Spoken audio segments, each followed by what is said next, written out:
નમસ્કાર વિદ્યાર્થી મિત્રો, આજે આપણે શીખશું આંકડાશાસ્ત્રમાં પદ વિચલનની રીત. બરાબર, પદ વિચલનની રીતમાં અહીં સૂત્ર જે લખ્યું છે આપણે આગળની રીત મુજબ જ એ એટલે ધારેલો મધ્યક. એક વસ્તુ નવી છે એ છે યુઆઈ. આ યુઆઈ નું સૂત્ર છે. એક દાખલા સાથે સમજીશું તો વધારે ખ્યાલ આવશે કે યુઆઈ એટલે શું. અને ત્યાર પછી વર્ગ લંબાઈ આપણે ગુણાકારમાં લખવાની છે.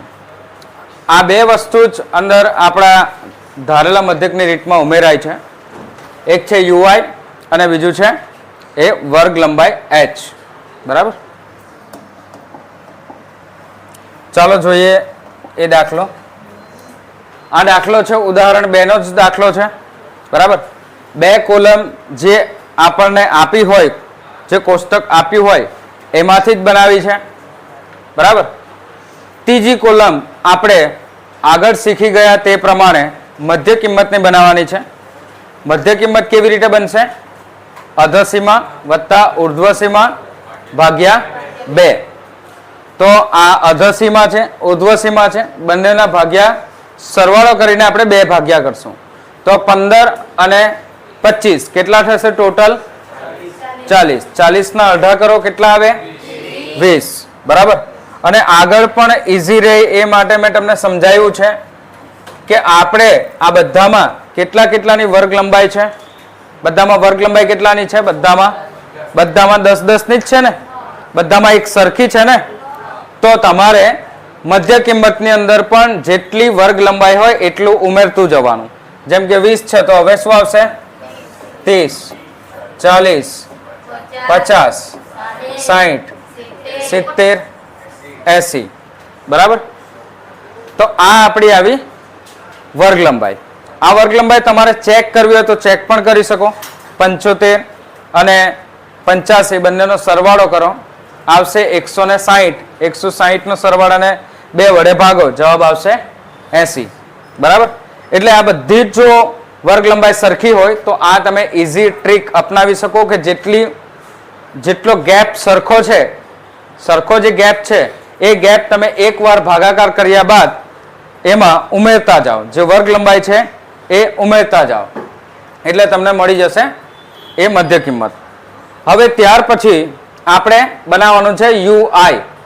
યુઆઈ બનાવવા માટે સૌથી પહેલા આપણે ધારવું પડશે, ધારેલો મધ્યક ધારવું પડશે.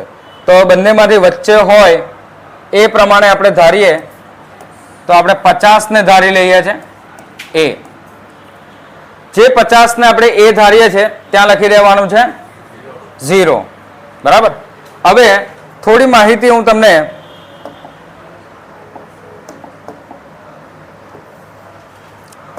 યુઆઈ વિશે આપું કે યુઆઈ કેવી રીતે શોધાય.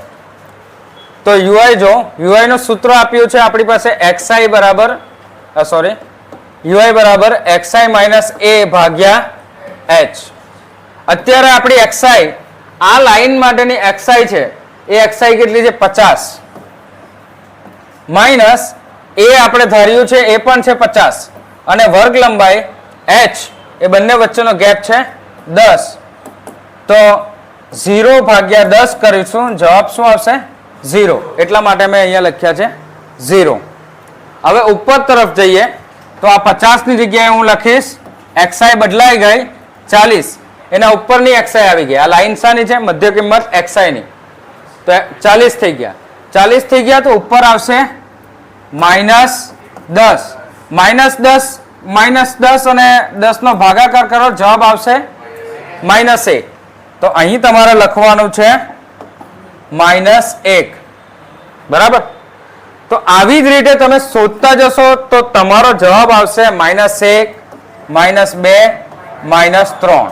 બરાબર, એક ઈઝી રીતે તમારે એવું કરવાનું છે કે જો બધાની વર્ગ લંબાઈ સરખી હોય તો જેને તમે ધાર્યું છે ત્યાં લખવાનું 0, ઉપર જાવ તો -1, -2, -3, નીચે જાવ તો +1, +2, +3. જો તમારે આ 3 આવે કે નહીં એ ચેક કરવા હોય તો આ સૂત્રમાં આ xi ની કિંમત બદલો. બરાબર, a ની કિંમત એ જ રહેશે, h ની કિંમત પણ એ જ રહેશે, પરંતુ અહીંયા xi ની આ કિંમત તમે બદલો એટલે તમને ખબર પડી જશે.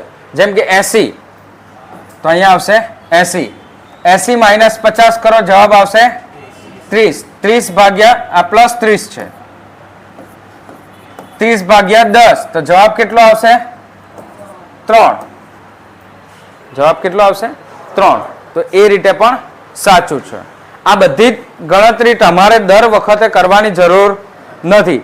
ઇઝી રીત એ છે કે તમે એ જ્યાં ધાર્યું પદ વિચલનની રીતમાં એ ધાર્યું તો તમારે 0 લખવાનું એની બાજુની યુઆઈ વાળી લાઈનમાં. ઉપર જાઓ તો -1, -2, -3, -4 જ્યાં સુધી આવે ત્યાં સુધી. નીચે જાઓ તો નીચે પણ -1 નીચે પ્લસ આવશે, 1, 2 અને 3 આ રીતે આવશે. બરાબર? ઓકે. હવે આપણે FI ની લાઈન બનાવીએ.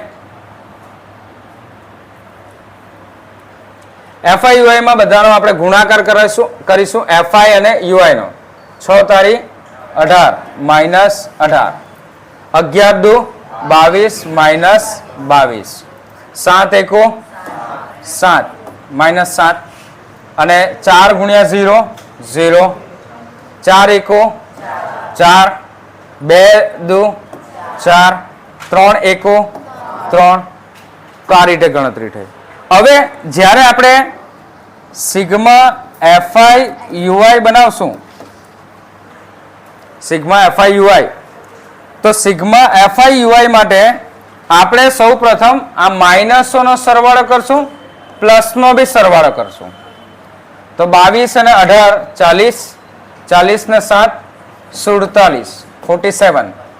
બરાબર? માઇનસમાં આવ્યા 47 અને પ્લસમાં 4 ને 4 8, 8 ને 3 11, પ્લસમાં આવ્યા 11. તો આ બંનેમાંથી આપણે ચિહ્ન અલગ અલગ છે એટલે બાદબાકી કરશું. અને 7 માઇનસ 1 કરીએ તો કેટલા આવશે? 6. 4 માઇનસ 1 કરીએ તો કેટલા આવશે?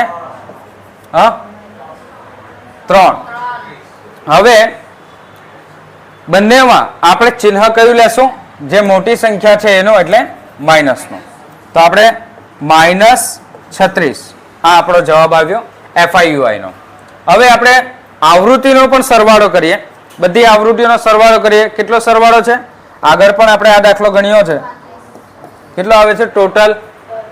એકવાર ફરી ગણી લેવું. 6, 11 ને 6 17, 17 ને 7 17 ને 7 વિચારો કેટલા થશે? 24. 24. 24 માં પાછા 4 ઉમેરો, 28. 28 માં 4 ઉમેરો, 32. 32 ને 2 34 ને 1 35. તો આ 35. બરાબર? આ રીતે આપણું આખું કોષ્ટક આપણે તૈયાર કર્યું. આ માહિતી તમારે, આ ગણતરી જે છે એ બધી ગણતરી તમારે રફમાં કરવાની.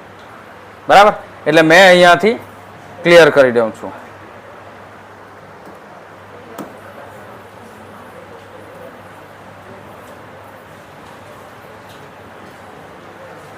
બરાબર? હવે આપણે ગણતરી કરીએ દાખલાની. ચલો, સૌથી પહેલા આપણે સૂત્ર લખીએ. સૂત્ર શું આવશે? મધ્યક x બાર બરાબર a વત્તા એ તો આવશે જ સિગ્મા FI UI અને એના છેદમાં સિગ્મા FI ગુણ્યા h. આ આપણું સૂત્ર આવશે. સૂત્રમાં a ની કિંમત આપણે 50 છે જે ધારેલી છે. FI UI જે આવ્યું એ આપણું છે -36 ભાગ્યા સિગ્મા FI એ આવ્યું 35 ગુણ્યા વર્ગ લંબાઈ એ છે 10. બધા વચ્ચેનો ગેપ, અધસીમા અને ઉર્ધ્વસીમા વચ્ચેનો ગેપ કેટલો છે? 10. એને આપણે કહીએ છીએ વર્ગ લંબાઈ h. ચાલો ગુણાકાર કરીએ. 50 ના 50 જ રવા દેશું, પણ 360 આ બેનો ગુણાકાર કરીશું એટલે જવાબ આવશે 360 માઇનસ ભાગ્યા 35. બરાબર? આગળ પણ આપણે ભાગાકારનો કર્યો છે. 360 ભાગ્યા 35, 35 એકુ 35 બચ્યા 1 ઉપરથી ઉતર્યા 0. હજુ ભાગ નહીં ચાલે એટલે પાછું એક 0 લખીએ, પછી પોઈન્ટ લખીએ, પછી અહીંયા પાછું શૂન્ય મૂકીએ. બરાબર? 35 દુ 70 હજુ ભાગ નહીં ચાલે એટલે 30 હજુ પણ ભાગ નહીં ચાલે, બરાબર. 35 8 કેટલા આવતા હતા? 280, બરાબર. આપણને 2 પોઈન્ટ મળી ગયા, ચાલશે. તમે 3 પોઈન્ટ સુધી પણ જઈ શકો, 2 પોઈન્ટ આપણા માટે ઇનફ છે. તો 50 ઓછા 10.28 જવાબ આવ્યો આનો, બરાબર. કેટલો જવાબ આવ્યો? એ એક ઓછા છે એટલે આપણે ઓછા કરીશું, બરાબર. વત્તા ઓછા ઓછા.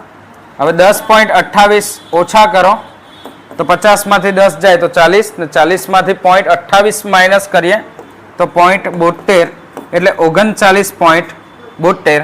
આ આપણો જવાબ આવ્યો. આ આપણો x બાર નો જવાબ આવ્યો, બરાબર. ઓકે, આ આપણો મધ્યક આવ્યો આ રીતે. આગળ પણ આપણે આ દાખલો ગણ્યો છે, એ આપણે ધારેલા મધ્યકની રીતથી કર્યો હતો, એમાં પણ જવાબ સેમ જ આવે છે. આ દાખલો આપણે સીધી રીતથી કર્યો નથી લગભગ, તો તમારે આ દાખલો સીધી રીતથી પ્રયત્ન કરવાનો છે અને સીધી રીતથી આ જ જવાબ લાવવાનો પ્રયત્ન કરવાનો છે, બરાબર. 3 રીત આપણે ચર્ચા કરી છે. 3 રીતમાં પછી પણ કંઈ કન્ફ્યુઝન હોય તો તમે મને કમેન્ટ કરી શકો છો, બરાબર.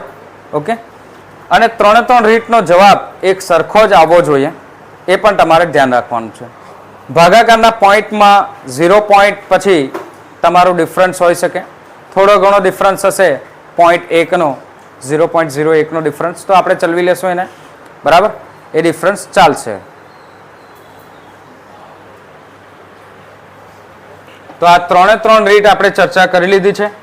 ત્યારબાદ હવે થોડા દાખલાઓ પાછા પ્રેક્ટિસ માટે આપણે કરીશું. ઘણા દાખલાઓ હોમવર્કમાં પણ છે, એ હોમવર્કના દાખલાઓ તમને આપી દેવામાં આવશે, એ તમારે જાતે કરવાના છે, બરાબર.